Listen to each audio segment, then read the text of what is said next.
ખાતે આવેલ અંબિકા રોડ ઉપર શ્રીજીનગરના રહીશોને પીવાના પાણી વેચાતું લેવા મજબૂર બન્યા। ઘણા સમયથી નગરપાલિકા દ્વારા નથી આપવામાં આવતો પાણી। પાટણ જિલ્લાના રાધનપુર ખાતે આવેલ અંબિકા રોડ ઉપર શ્રીજીનગર સોસાયટીના રહીશો છેલ્લા 10 વર્ષથી વસવાટ કરતા હોય તો પણ હજુ સુધી નગરપાલિકા દ્વારા તેમને પીવાનું પાણી આપવામાં આવતું નથી।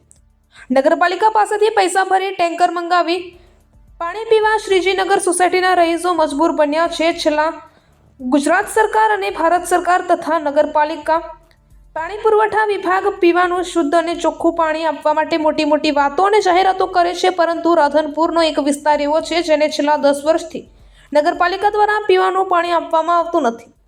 શ્રીજીનગરના રહીશો દ્વારા વારંવાર રજૂઆતો કરવા છતાં નગરપાલિકા દ્વારા કોઈ પણ જાતની પાણીની વ્યવસ્થા કરવામાં આવતી નથી।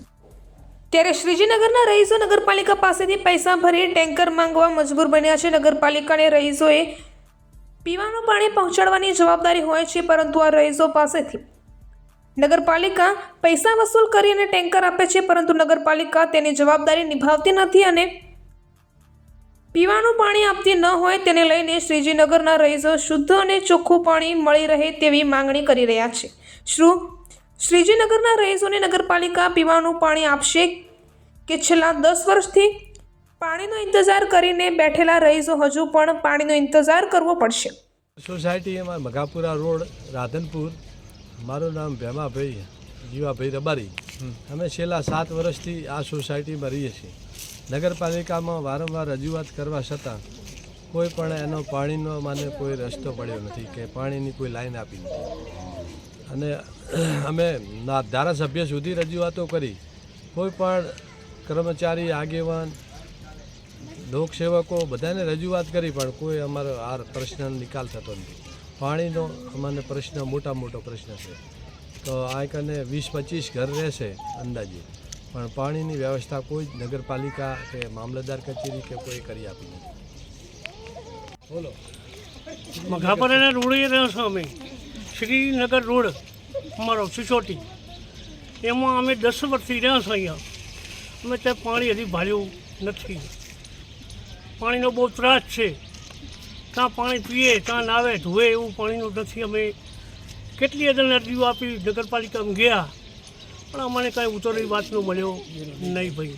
ઘરવેરા લઈ જાય એમાં લાઇટે નહીં, ત્યાં ઢાંફલે કે બીજે ગોળા કે બીજું લાઇટ વેચાય છે નહીં। સફી વેરા પાણી વેરા બધું ભરણ છે અમે, તે છતાં અમને આ લોકોનું પાણી ના આપતા હોય તો અમારે કે રાડે કરવાની? તમે રાડે કોઈ સાંભળતા નથી, જરાય જમી રાડે નથી સાંભળતા, તો અમારે એ લોકોને કઈ રાડે કરવાની છે? અમારી રાડે આ વિનંતી આ રીત છે। તમારું નામ નાગદી અને Rabari, Radhanpur 7 number ward Shrijinagar society, survey number 418, કે જે લોકોએ 20 થી 25 ઘર વસવાટ કરે છે અને છેલ્લા 7 વર્ષથી અહીંયા પાણી આવતું નથી। લાઈનો નાખી છે પણ એ શોભાના ગાંઠિયા સમાન છે। કનેક્શનો લોકોને આપવામાં આવ્યા નથી કે નળમાં એમણે પાણી હજી ક્યાંય જોયું નથી। ટેન્કરથી પાણી એ લોકો વેચાતું લઈ અને પૂરું પાડે છે। નગરપાલિકામાં એમણે ચીફ ઓફિસર શ્રી, ધારાસભ્ય શ્રી અને વહીવટદાર શ્રીને પણ આવેદનો આપ્યા અને અરજીઓ આપી। લોકો ધક્કા ખાઈને થાક્યા અને આજે મને ફોન આવ્યો હતો કે બેન તમે અમારી મુલાકાત લો, અમારે અહીંયા પાણી આવતું નથી। આ લોકોને પીવાનું પાણી તો પીવાનું પણ નાવા ધોવાનું પાણી મળતું નથી, વેચાતું પાણી લઈ અને આ લોકો અહીંયા વસવાટ કરી રહ્યા છે। વેરો ભરે છે, ટેક્સ ભરે છે, તો એ લોકોનો ટેક્સ અને વેરો શા માટે લેવામાં આવે છે? અને આ પાણીની સુવિધા પૂરું નથી પાડી શકતી નગરપાલિકા। અને નગરપાલિકા એક બાજુ એમ કહે છે કે અમારા અંડરમાં સોસાયટી નથી આવતી, તો સામે જ એક દાખલો બેઠો છે કે નગરપાલિકાએ મકાન બનાવી આપેલું છે, તો નગરપાલિકાને અહીંયા પાણી નથી આપવું, આ એક કિનાખોરી રાખી રહી છે। અને નગરપાલિકા જો તત્કાલમાં હવે ચૂંટણીઓ આવી રહી છે, અહીંયા પૂરું પાણી પાડવામાં નહીં આવે લોકોને, તો લોકો કાંધી ચિંધ્યા માર્ગે ઉગ્ર આંદોલન કરશે અને હું પણ એમની સાથે છું।